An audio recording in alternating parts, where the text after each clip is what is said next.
9절로 13절입니다.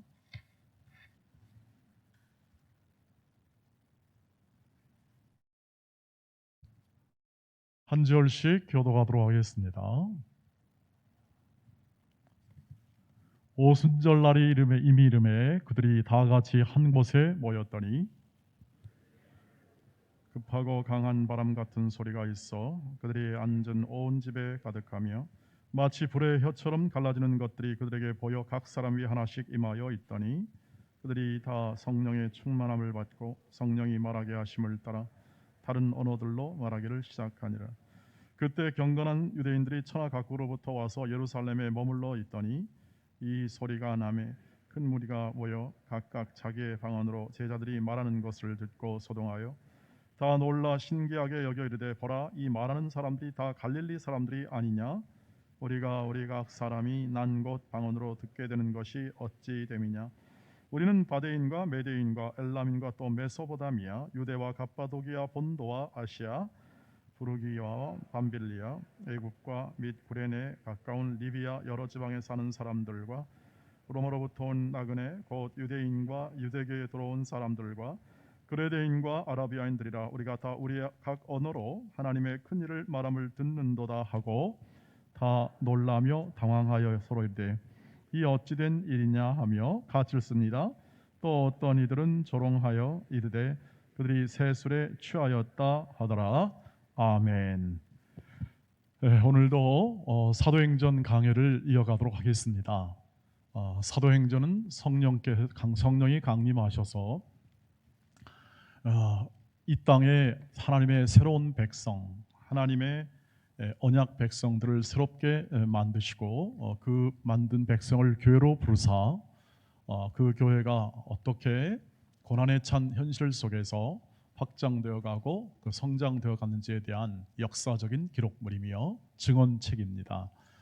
그래서 역사가의 감각이 탁월했던 누가라는 의사가 이것을 잘 기록을 해서 오늘 우리를 살아가는 우리에게 도움을 주고 신앙의 기초를 주고 또 오늘은 우리의 가장 중요한 성령을 따라 사는 인생의 기초를 오늘 이 사건을 통해서 우리에게 허락해 주고 있습니다.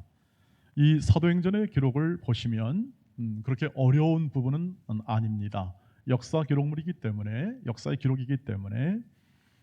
일어난 일, 성령이 강림하셔서 그동안 열심으로 기도하며 성령이 강림하셔서 그 성령께서 각 사람에게 임하고 또 각 나라 방언으로 하나님의 큰 일을 말하는 것을 보면서 사람들이 너무너무 신기하고 놀랍게 여겼다 하는 그러한 장면이 오늘 말씀에 기록이 되어 있는 것을 볼 수가 있습니다.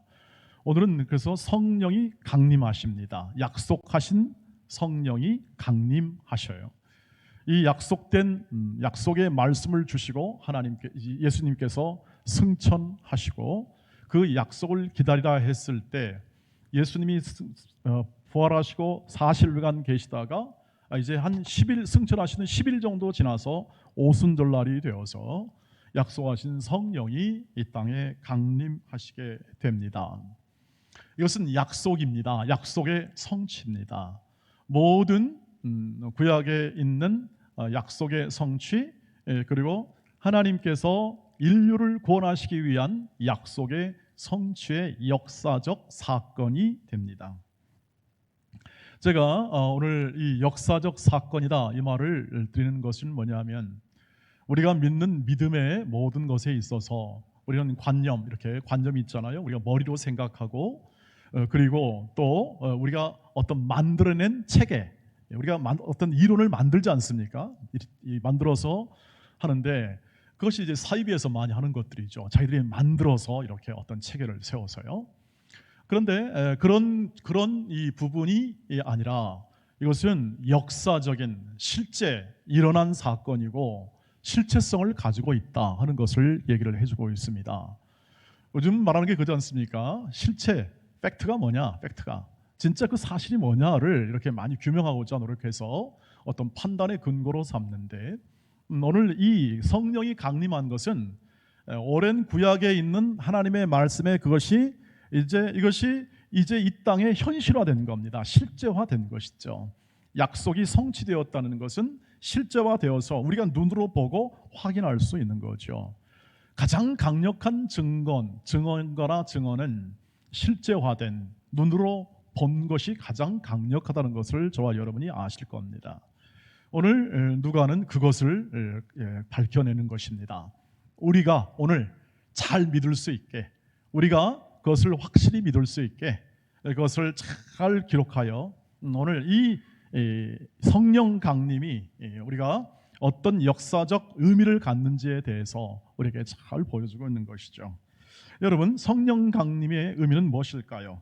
오늘 그 의미와 그리고 그것을 우리 삶 가운데 적용하는 것을 통해서 오늘 우리의 믿음의 근거이신 이 하나님과 하나님의 계획을 따라 죽으신 예수 그리스도와 그것을 성취하시고 오늘 적용하시는 성령 하나님의 사역과 일하심과 복주심에 대해서 우리 것으로 오늘 삼고자 합니다. 여러분, 이 땅이 지금부터 2000년 전에 있는 사건이 우리에게 어떤 의미를 던져주고 있습니까? 저와 여러분의 신앙생활과 삶에 어떤 의미를 던져주고 있습니까? 그냥 단순한 2000년 전의 사건으로 기록되는 것이 아니라 오늘날 우리에게 던져주는 의미가 있습니다. 그것은 뭐냐면 구약 한 시대가 끝나 새로운 시대를 열어시는 성령의 역사를 보여줍니다. 새로운 시대를 열어시는 성령의 역사이죠. 구약의 시대가 끝납니다. 이제 구약이 오늘 성령 강림으로 구약이 끝나게 되는 것이죠. 구약의 역사에 하나님이 그 역사 안에 일하사 그 역사를 이제 마치시고 이제 새로운 역사를 이루어내시는 것이 바로 이 성령 강림의 사건이죠. 구약의 역사가 끝나고 새로운 하나님의 백성들, 새로운 백성들을 만들어내는 구약의 그 굴곡된 전쟁과 아픔과 모든 상처 속에서 약속을 주시고 그 약속을 성취하사 그 약속대로 오늘 새로운 시대를 여는 것입니다. 그러면 그 의미는 무엇입니까? 그 안에 굉장한 양이 많기 때문에 다 말씀드릴 수 없지만 오늘 본문의 근거에서 일부를 말씀드림으로 그 의미를 말씀드리겠습니다. 무엇보다도 첫 번째 그 의미는 뭐냐면 구약에 있어서는 모든 성령께서 계셔서 임재하시고 일하시고 구원하셨는데 각 사람 어떤 각 사람이 임했지만 특정한 사람, 다임하게 아니라 특정한 한 사람이나 특정한 장소나 특정한 목적을 가지고 성령께서 임하셔서 그 일을 이루십니다. 그런데 성령 강림이 와서부터는 어떻게 됩니까? 특정한 사람이 아니라 모든 사람에게 다 임하십니다. 모든 사람에게. 그래서 충만하다고 하는 것이 뜻입니다. 어느 특정한 장소나 개인이 아니라 모든 사람에게 다 임해요. 각 사람에게 각 마음에 임합니다. 그것도 심령 안에 임합니다. 3절 말씀 보겠습니다. 3절 마치 불의 혀처럼 갈라지는 것들이 그들에게 보여 각 사람 위에 하나씩 임하여 있더니 라고 되어 있습니다. 각 사람에게 임하는 거죠. 여러분, 이것이 그냥 단순한 이렇게 기록으로 이것은 묘사로 볼 수 있겠습니다만 그것이 주는 의미는 굉장한 겁니다. 구약에서는 성령이 이렇게 오셨다가 딱 마치시면 떠나가십니다. 표현이 그렇습니다. 성령이 어디 가시는 건 아니나 임하셔서 일을 마치시고 사역이 마치면 떠나가신다고 되어 있습니다. 그런데 신약은 떠나지 않습니다. 왜? 마음에 계신대요. 마음에서 떠날 수 있지 않느냐? 그렇지 않습니다. 내주하신다는 것은 성령께서 완벽하게 임하시기 때문에 한 번 오신 성령이 떠나가는 법이 없습니다. 그 약속의 말씀이고 그것이 성경이 주는 표현입니다. 성령이 뭘 하십니까? 그 안에서 여러분의 전 생애를 인도하십니다. 여러분의 전 모든 구원의 과정을 다 인도합니다. 부르시고 믿게 하시고 그 다음에 의롭다 하시고 거룩하게 하시고 영화롭게 하시는 모든 순간에 이 모든 전 구원의 과정을 전부 다 누가 인도한다고요? 성령께서 여러분의 심령 안에 거하면서 여러분을 인도하신다는 것 같습니다. 이건 굉장한 일입니다, 여러분. 단순하게 우리가 당신 성령 처음 받았어요? 혹은 성령 뭐 알아요? 이런 정도의 차원을 넘어서는 거죠. 성령이 임하시면 오늘 이 역사된 사건으로 여러분 안에 계신다면 성령께서는 떠나지 아니하시고 여러분 안에서 여러분의 모든 것이 다 이루어질 때까지 떠나지 아니하시고 주님 다시 오실 때까지 떠나지 아니하시고 여러분의 인생을 이루어 가십니다. 근데 그분이 어떤 분입니까? 성부 하나님과 성자 하나님과 모든 영광과 권능과 능력이 같으신 분입니다. 창조주 하나님과 능력과 권능과 영광이 같으신 분이라 성령이 임했다는 것은 결국 하나님이 우리 안에 계시다는 것과 같습니다. 그의 영이니까. 여러분 어떻습니까? 마음에 여러분 차오르는 어떤 이 성령이 내 안에 계시는가? 그런 그 마음이 든다면 여러분은 어떤 생각이 드십니까? 여러분, 우리는 마음에 맞는 친구 하나만 있어도, 마음 맞는 친구 하나만 있어도, 내가 인생에 두세 명의 같이 내 인생을 나눌 수 있는 친구 두세 사람만 있어도 우리의 인생은 성공한 인생이라고 울리면서 말을 하지 않습니까? 여러분, 내 마음을 잘 이해해주는 몇 사람만 있으면 그 인생은 그렇게 힘들지 않습니다. 그런데 창조주 하나님이 여러분의 마음 안에 계신다. 이것이 성령 강림의 시대적 변화요, 오늘 우리를 향한 복된 구원의 역사를 이루시기 위한 성령의 충만한 역사라는 것을 이해한다면 여러분 여기서 그냥 있으시면 안 됩니다. 찬양하셔야 합니다. 그래서 여러분 가끔 날뛰는 분들 있잖아요. 날뛰는 분들 막 힘차게 한 거 있잖아요. 이런 그 성령이 충만해서 이런 표현을 하시는 분들이 있습니다. 그건 뭐냐면 이런 표현입니다. 나는 도저히 견딜 수가 없습니다, 이 뜻입니다. 그 성령의 임재라는 그 크기가 견딜 수 없다는 뜻입니다. 우리는 성령 하나님을 머릿속에다 가두려고 합니다. 대개 내 머릿속에, 내 철학과 내 경험 속에 머리를 가둬가지고 성령 하나님의 인도하심을 내 머리로만 이해하려는 경향이 우리 사람들에게는 뚜렷합니다. 믿음을 가지고도 그런 경향성이 있습니다. 왜? 인간이 다 제한된, 아직까지 이 제한된 지성밖에 없으니까 그것을 충분히 이해하기가 쉽지 않습니다. 그런데 우리는 가두어서 내 개념과 내 생각대로만 이해하려고 하기 때문에 우리는 그렇게 날뛰는 사람 보면 야 이거 뭐냐 그런 생각을 하게 됩니다. 그 마음 안에 있는 그겁니다. 견딜 수 없는 기쁨의 소산입니다. 기쁨의 소산. 여러분 이런 거 있지 않습니까? 여러분 어느 날 여러분 직장 생활을 하는데 여러분 직장 사장님이 어느 날 전화가 왔습니다. 자네 통장에 한번 보게. 근데 통장에 보니까 10억짜리가 하나 찍혔습니다. 10억. 자네 수고했네. 10억 줄 테니까 마음껏 먹고 마시고 마음껏 즐겨보세요. 자네 것이네. 그러면 어떻게 마음을 어떻게 표현하시겠습니까? 아마 이렇게 할 겁니다. 통장 보고 이렇게 할 거 아니에요? 이렇게 통장 보고 이 정도도 약과죠. 여러분이 만약에 100억을 가지면 어떻습니까? 내 인생 끝났다. 야 이제 끝났다 완전히. 여러분 성령의 임재라는 건 뭐냐면 그 정도가 아닙니다. 여러분의 전생애입니다. 전생애. 그래서 성령이 하신 일이 뭐냐면 teacher, counselor, helper. 더불어 이것은 영어 표현이지만 가르치고 상담해주고 도와주고 그리고 진리의 스승되서를 가르칩니다.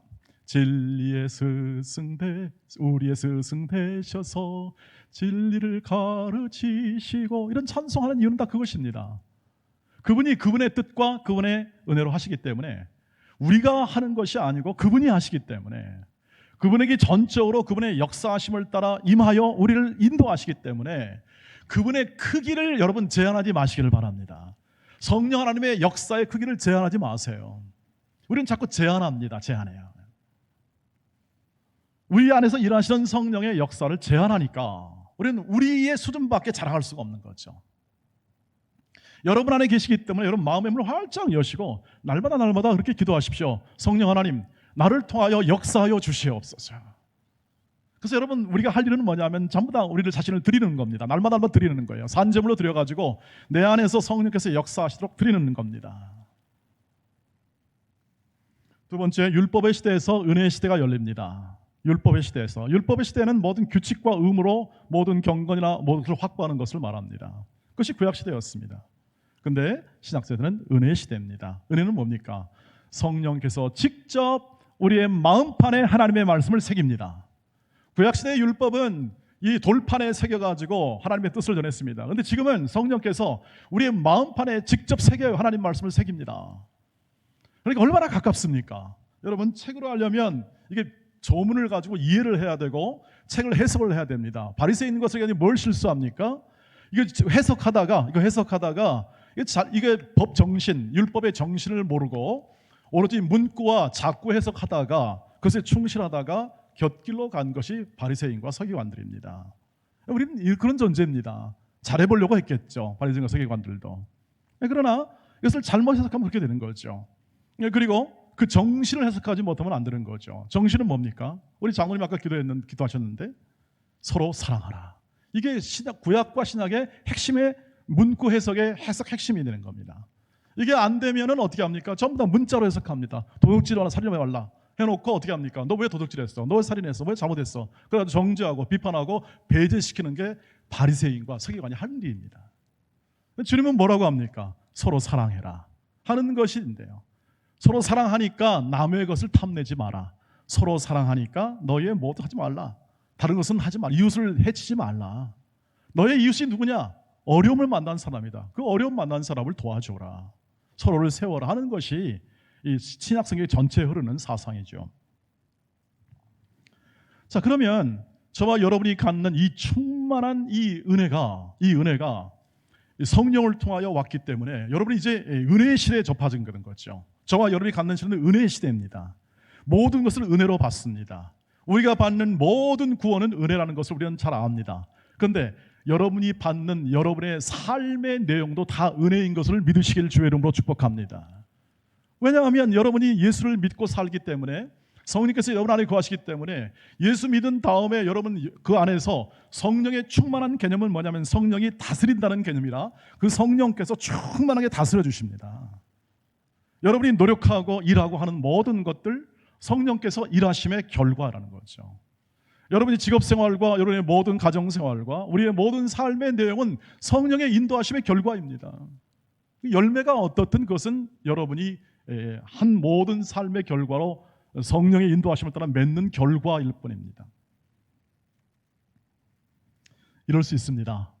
아, 성령 하나님, 왜 나는 좀 더 안 느껴집니까? 여러분 느껴지십니까? 제가 드리는 이 지금 성령 하나님이 어떤 분인가를 말씀드릴 때 그 정도 크신가? 혹은 또는 그런데 왜 내 마음은 잘 안 느껴지지? 왜 이렇게 확신이 안 들지? 왜 나는 막 펑펑 뛰는 게 아니지? 여러분 펑펑 뛴다고만 돼서 성령 충만한 것이 아님을 기억해 주시길 바랍니다.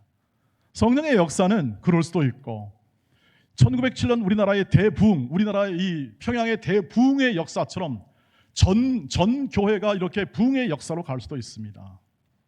그런데 성령의 역사는 바람처럼 조용하게 부드럽게 사람의 마음을 녹일 수도 있는 것이 성령의 역사입니다. 그래서 뭘로 확인하냐면 우리는 말씀으로 확인해요. 항상 그 말씀이 어떻게 되었는가. 고린도전서 12장 3절 말씀을 보시죠. 그러므로 내가 너에게 알리노니 하나님의 영으로 말하지 않는 자는 누구든지 예수를 저주라 하지 않고 아니하고 또 성령으로 아니하고는 누구든지 예수를 주시라 할 수 없느니라. 성령으로 하지 않고는 예수님을 주님이라 할 수 없습니다. 여러분 예수님을 주님으로 믿으십니까? 아멘이십니까? 주인이 뭔지는 아시죠, 여러분? 주인이 뭔지는 다 아실 겁니다. 주인이란 여러분의 인생의 주인이 예수란 뜻입니다. 내가 가진 모든 것의 주인이 예수란 뜻입니다. 내 인생 전체와 내 목숨, 내 미래까지 전체가 주인이 예수라는 것입니다. 여러분 그것을 믿으십니까? 네, 대답이 작아지셨어요. 마음 안에 분명한 확신이 있는 분도 계시고 아직까지 그 확신이 좀 돌아오신 분도 계십니다. 그러나 믿는 것은 맞습니다. 믿음이 있는 것입니다. 조그마한 믿음, 결심하는 믿음이 있는 것입니다. 그런데 그 안에 성령이 거하십니다. 믿음을 통하여 성령이 세례를 받고 성령 안에 거하십니다. 그 성령께서 어떻게 합니까? 증언합니다.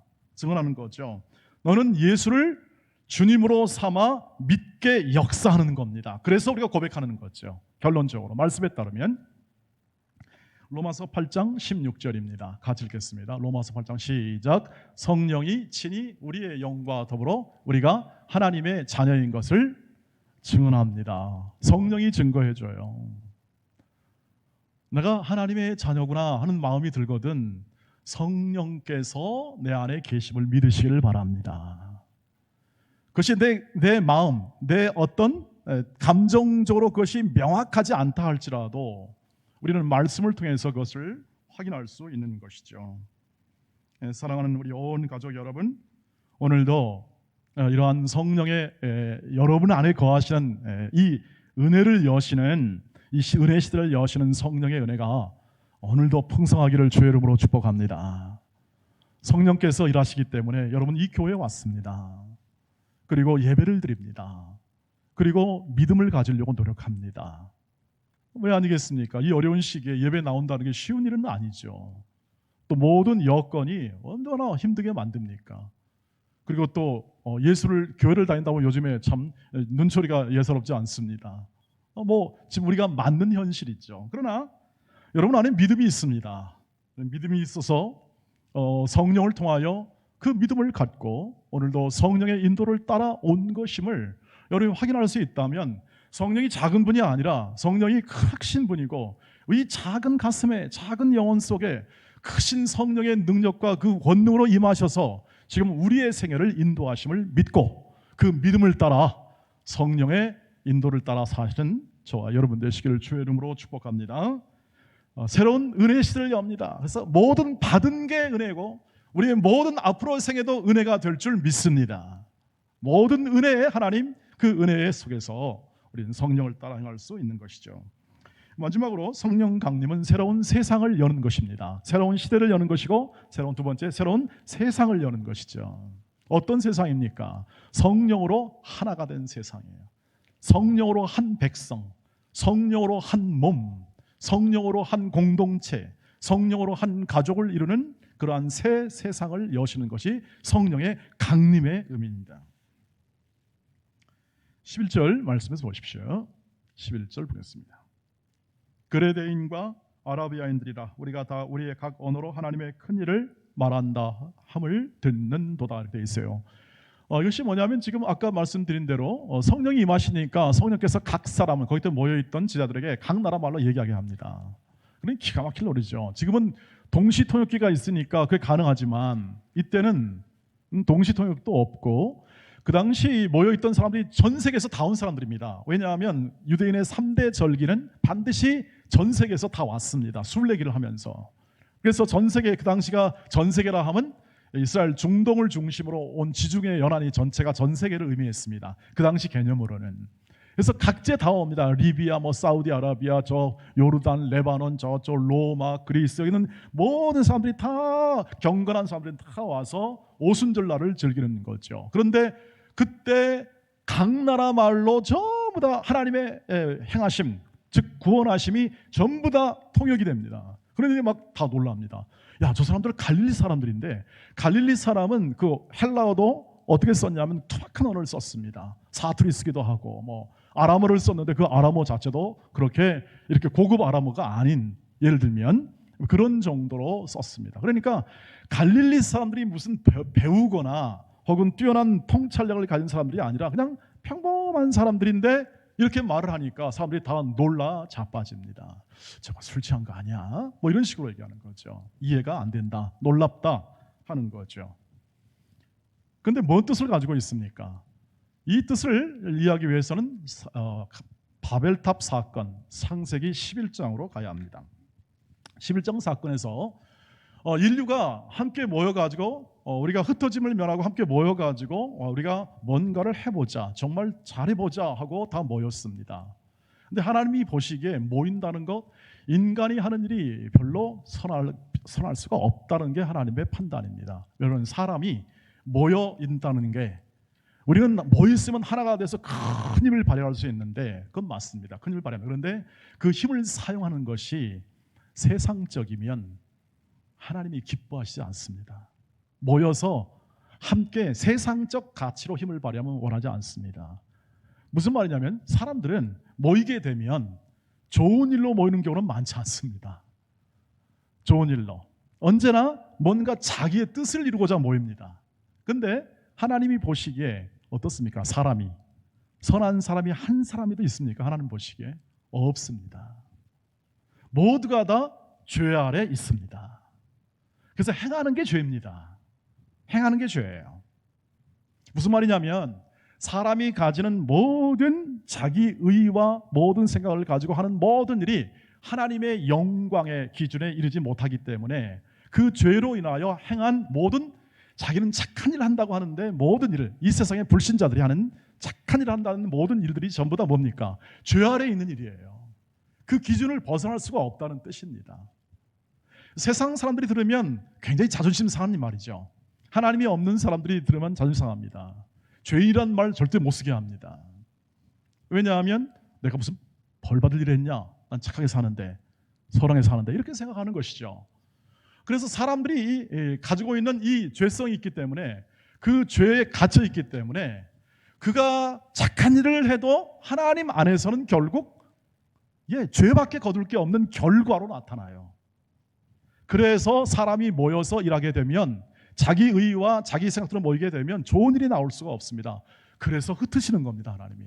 왜? 멸망하지 말라고. 멸망하지 말라고. 흩습니다. 언어가 다르고 지역을 경계해서 다 흩어가지고 각자 살게 하신, 그게 하나님의 은혜입니다. 흩으시는 게 하나님의 은혜입니다. 저도 왜 흩으시나 그랬는데, 흩트는 게 뭔가 했는데, 그것이 생각해 보면 인간의 가지고 있는 약한 부분이 함께 모이면 증폭이 됩니다. 증폭이 돼가지고 통제할 수가 없습니다. 하나님이 인간을 사랑하시죠. 하나님의 방법은 사랑의 방법이죠. 그래서 그것을 흩으십니다. 그런데 오늘 여기서 하나로 모으십니다. 성령께서. 흩으시는 것도 하나님의 은혜요, 오늘 모으시는 것도 하나님의 은혜입니다. 성령께서 하나의 자녀로 모으십니다. 지금 언어를 통일시키잖아요. 각 언어를 하나님의 큰 구원의 역사로 통일시키는 것이죠. 이 장면이 통일시켜서 어떻게 합니까? 새로운 세상을 여는 것입니다. 하나님을 아버지로 모시고 예수를 주인으로 삼고 성령이 이끄시는 하나님의 부활 생명의 세상을 여시는 겁니다. 믿으시기를 바랍니다.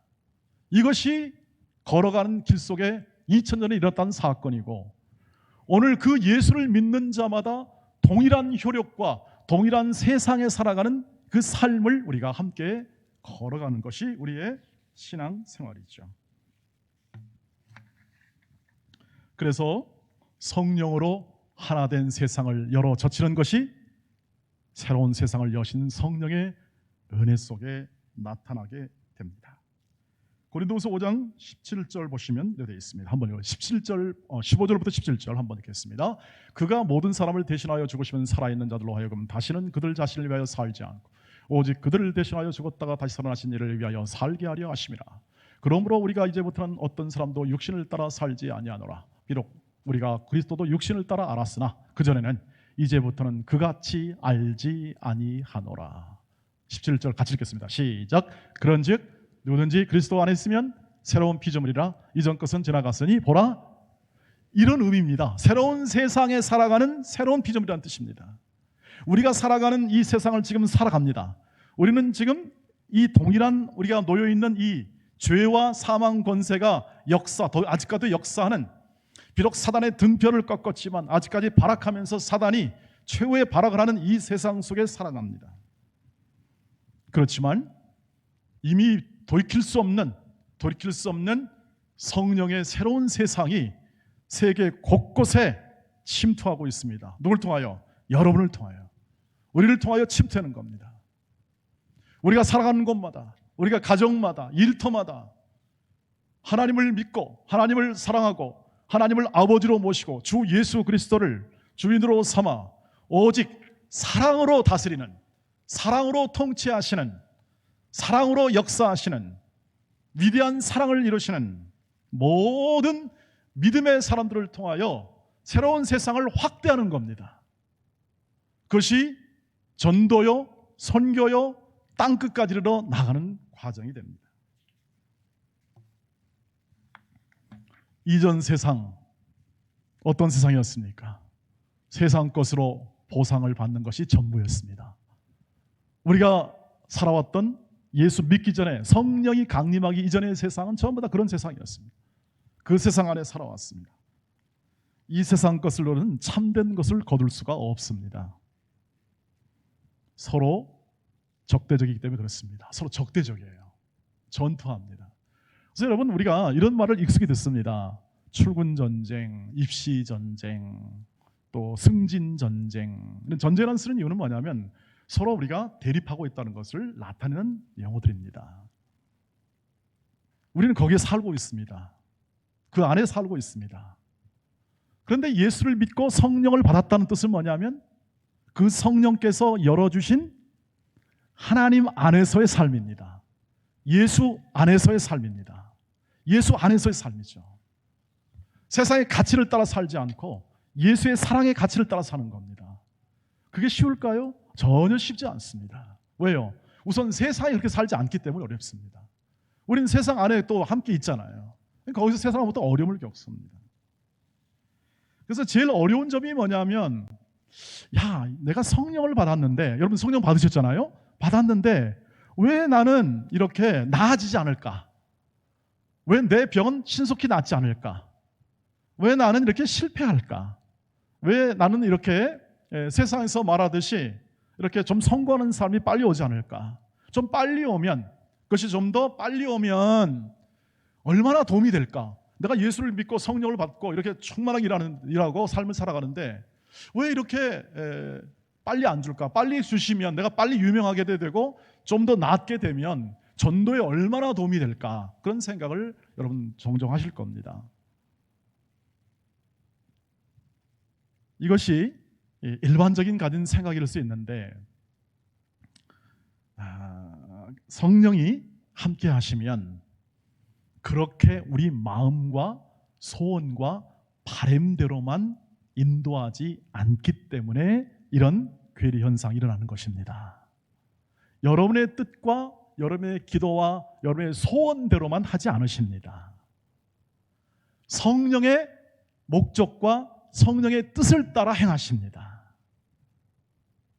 우리는 이렇게 생각합니다. 고난이 오거나 세상 사람들이 받지 않는 어려움이 생기면, 어떻게 예수 믿는 사람이고 성령 받은 사람인데, 성령이 다스리는 사람인데 저렇게 어려움이 처하나? 저러면 난 예수 안 믿어. 교회가 왜 이렇게 힘드냐? 교회 생활이 왜 이렇게 교회 생활이 어렵냐? 하는 부분이 있을 수 있습니다.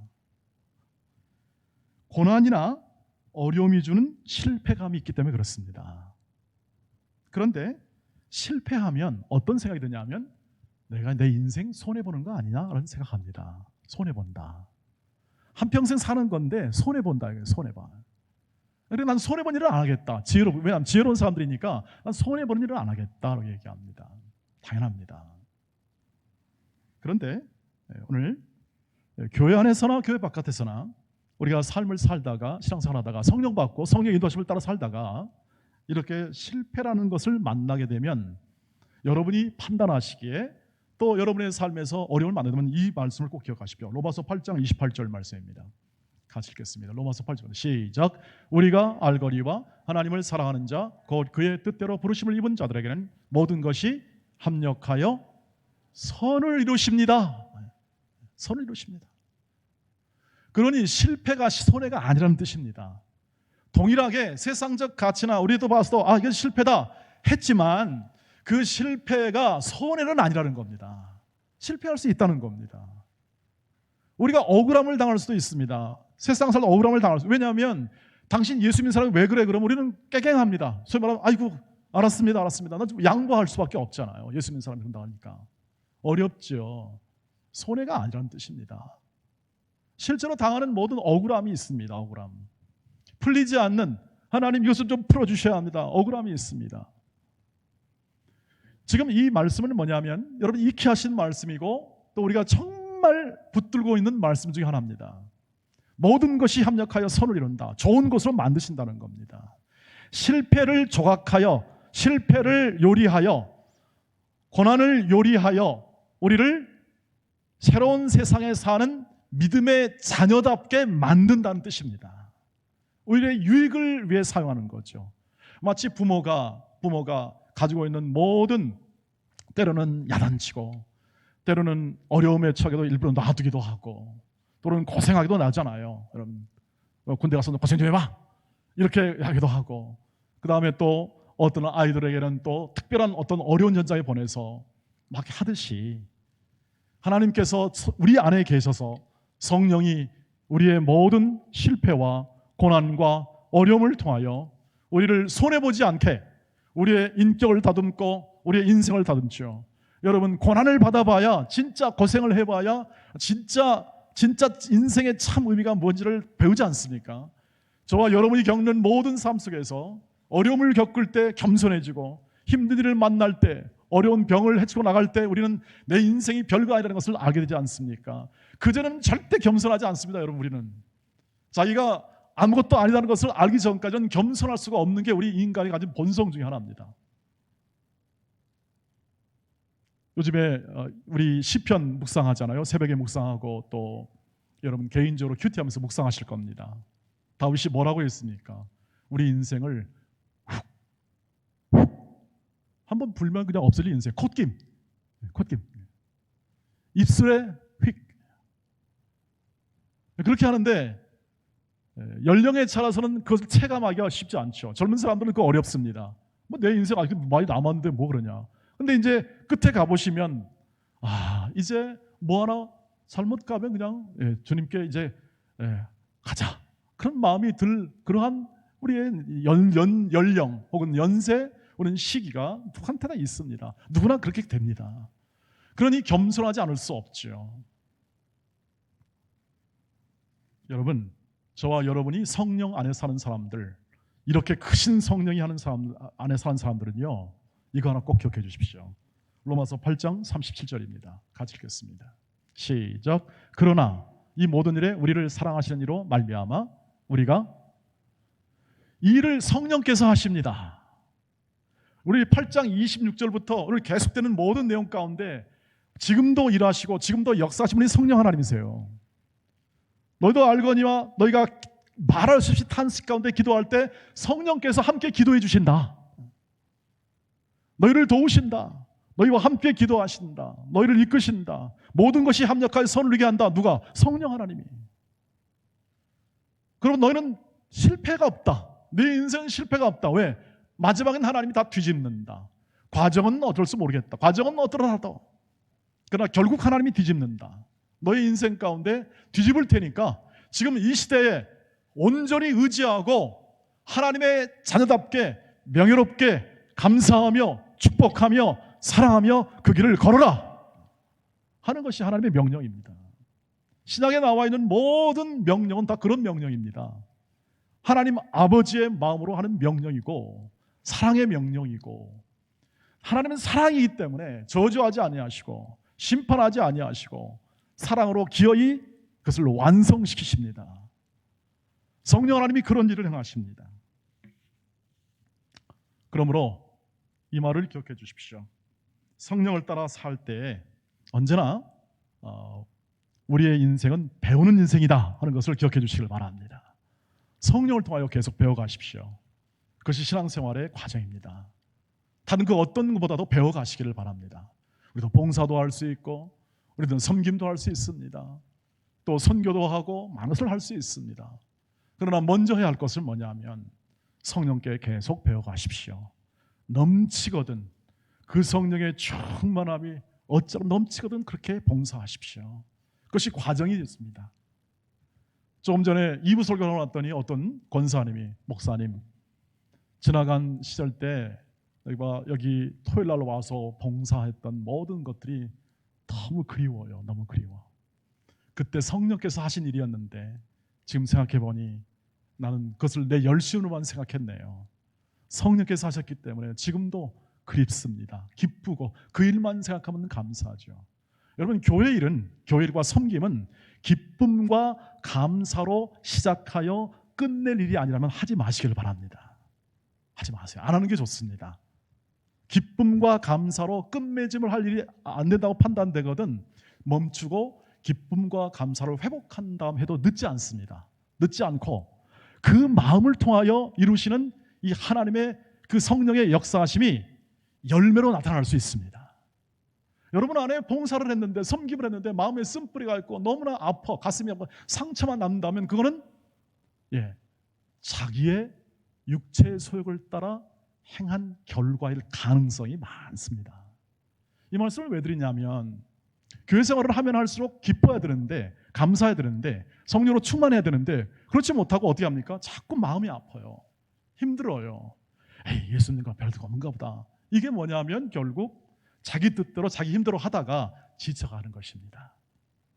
성령으로 행하는 자들은 결국 성령을 따라가는 자는 어떤 열매를 맺냐면 성령의 열매를 맺습니다. 사랑과 희락과 화평과 오래 참음과 자비와 양성과 충성과 온유와 절제입니다. 여러분이 하실 일은 이런 열매를 맺는 일에 참여하시기를 주의 이름으로 축복합니다. 그러면 됩니다. 이런 열매를 맺는 일에 참여하시기를 바랍니다. 참여하시고 여러분이 하는 모든 직업 속에서 그런 일들로 참여하시기를 바랍니다. 내게 주신 직업과 내게 주신 모든 이 삶의 터전이 있습니다. 여러분이 가진 기업들이 있고 여러분이 주신, 그런데 하나님이 주신 겁니다. 하나님이 허락하신 것입니다. 그것을 통하여 열매를 맺습니다. 무슨 열매입니까? 성령의 열매를 맺도록 여러분의 인격 안에, 여러분의 성품 안에, 여러분의 일을 통하여 열매를 맺고 풍성히 맺고 그리고 하나님을 증언하는 사람으로 키우시는 것이 성령 하나님의 행하신 뜻입니다. 마지막 한 문장만 읽으십시오. 인생은 풀어야 할 숙제가 아니라 걸어야 할 길이다. 여러분, 문제와 문제 속에 우리는 살아갑니다. 그 문제 옳게 풀겠다고 그게 자기 증명하다가 시간 보내지 마시고 여러분이 걸어야 할 성령의 길을 걸으시기를 주의 이름으로 축복합니다. 사랑하십시오. 사랑하십시오. 서로 존경하십시오. 대접하십시오. 그리고 품으십시오. 기도해 주십시오. 우리의 기도는, 우리의 가장 큰 일은 기다리며 기도하며 기도하며 기다려요. 성령의 역사하심이 우리 가운데 충만하게 되었을 때 그것을 감사하는 것이죠. 이 삶이야말로 오늘 사도행전 1장 8절 오직 성령이 너희에게 임하시면 너희가 권능을 받고 예루살렘과 온 유대와 사마리아와 땅까지로 내 증인이 되리라 하신 예수의 비전에 적합한 그리고 합한 예수의 증인의 삶이 될 것입니다. 그리고 하나님께 영광 돌릴 것입니다. 기도하겠습니다. 주님, 우리로 하여금 성령을 받게 하시고 믿음과 그리고 거룩함과 하늘의 온갖 예비하신 부요함을 선물로 받아 오늘도 새로운 세상을 살게 하시니 감사합니다. 죄와 사망 권세가 역사하는 이 세상에 발을 딛고 살지만 우리의 마음과 심령은 오직 우리를 구원하신 예수 그리스도를 주인으로 삼고 하나님 아버지로 삼아 하나님의 권속으로 성도로 신자로 오늘도 성령을 따라 증인의 삶을 살아내게 하옵소서. 예수님의 이름으로 기도하옵나이다. 아멘.